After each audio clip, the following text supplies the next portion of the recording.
Before it became the design, setting, and genre we love, Stalker was known under a different working title, Oblivion Lost. This was back in the early 2000s, which you can find out for yourself if you care to dig through build numbers you can discover online. It's truly astonishing to see the evolution from the rough early rendition to the trilogy we have today. The title went from Oblivion Lost for some time, to Stalker Oblivion Lost, to Stalker Shadow of Chernobyl in or around build 1935, which is one of the famous builds you hear about. There's a reason for that. Everyone knows what came after, but what came before? In the design documents, because none of this was ever fleshed out, there was a plot about alien planets, a sci-fi genre and vehicles, and so on. It sounds a lot like Halo, and like it would have never made much waves in video gaming. Of course, I could just be wrong, but this isn't as attention-grabbing and more cookie-cutter to me. Work on Oblivion Lost began in 2001. Little was known about the storyline. What is known is that it was set in the future, featured an odd technological mix, autonomous bipedal robots appearing side by side with single-rotor helicopters and real-life weapons in various environments from high-tech facilities to ancient Aztec temples. The player, based on build 1098, would control either a space marine of sorts named Jeffrey or a female soldier of the GOS apparently named Barbie. The two weapons we know about are the FN-2000 and the M134 minigun. The gameplay would feature vehicles including the Apachetka, a futuristic speedboat, and buggy. All of these would be armed and available to the player. I found a webpage that reads, Build 749 of Stalker Shadow of Chernobyl was compiled on April 19, 2001, back when it was a sci-fi game called Oblivion Lost. This is an extremely bare-bones prototype that only has you, a gun, and a static level for you to explore. There is no inventory, no enemies, and no menu. The renderer is broken by default. If you boot up the prototype, you'll see that there is no loading screen, and when you get into the game, everything is black and the crosshair is there. If you fire the railgun, the texture used for hitting the wall is the skybox's texture. Thankfully, there are some fixes out there. The HUD consists of just a health and ammo readout. It uses the Comic Sans font and is a green color. Perhaps they were trying to get the reward for World's Ugliest HUD. Crosshair. The crosshair looks similar to and behaves exactly like the one seen in the Serious Sam games. Hitting 2 in-game allows you to play in third-person view. Your character appears to be some sort of mushroom thing with fleshy-looking textures and a gun on top of it. Health and death. By default, you can take damage from high falls. If you die, you will be unable to move around, but you can still look around and fire your gun. Build 749 contains only one playable level, L1_day. This level takes place in an Aztec temple in the surrounding countryside. Past the temple is a lake and a tiny river. There are some mountains past the river and lake that you can't access.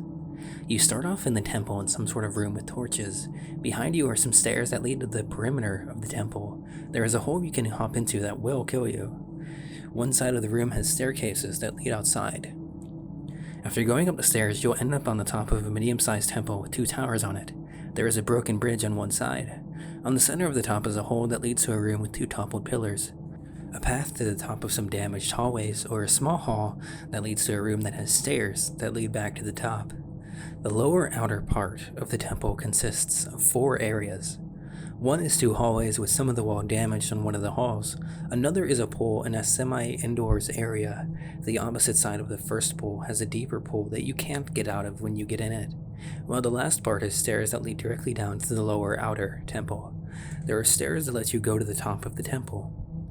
The ground has several interesting locations.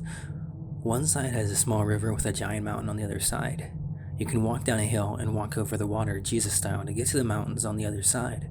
However, there's a small level seam between the river and the mountains, so you'll probably plunge into the void. Another side has a small but deep ravine with water at the bottom and some rocks jutting from the bottom with trees on them. Jumping in to take a swim will kill you. The opposite side of the ravine of death has a cool looking view of a lake and a large mountain skybox. The texture for the level skybox in the skybox mountains is called L1_ruins, which might be an earlier name for this level. Level list. System.ltx contains a list of levels. The only level that sounds like it was meant to be a real level is L1_day, which is the level you play in the prototype. The rest appear to be either junk or test levels. Build 749 has only one weapon, the railgun from Quake 3 Arena. It's obviously a placeholder for real weapons, but has some differences compared to the one in Quake 3. First, the Build 749 version lacks the glowing parts on the body that the Q3 version does. Second, the gun has a different beam compared to the one in Q3. Textures and some definitions for the Quake 3 machine gun and rocket launcher can be found in the game's files, but there doesn't seem to be any way to actually use them. There are also textures for weapons made by GSC in the texture folder, but again, there doesn't seem to be any in-game guns that use them. Graphics. The real meat of this prototype is the huge amount of unused graphics hidden in the game's files. Several textures for a woman character can be found. She would be a blonde wearing a strange futuristic outfit with the usual cleavage. Interestingly, there are two face textures for her. One is complete and dated October 26, 2000, while the other, merely eyes and lips on a skin-colored square, is dated November 9th, 2000. It seems they are working on a new face for the model at one point. Very early graphics for health items show that it was supposed to involve some sort of yellow liquid. Medieval textures. Some of the unused textures seem to be for some sort of medieval area.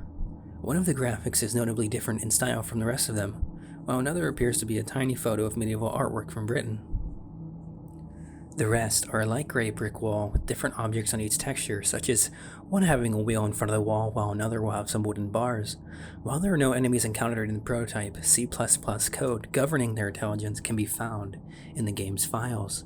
Based on the available code, there would be two types of enemies, alien and jumper. The intelligence code was written by Oleg Shishkovtsov, one of the programmers working on Stalker that left GSC Games and founded 4A Games.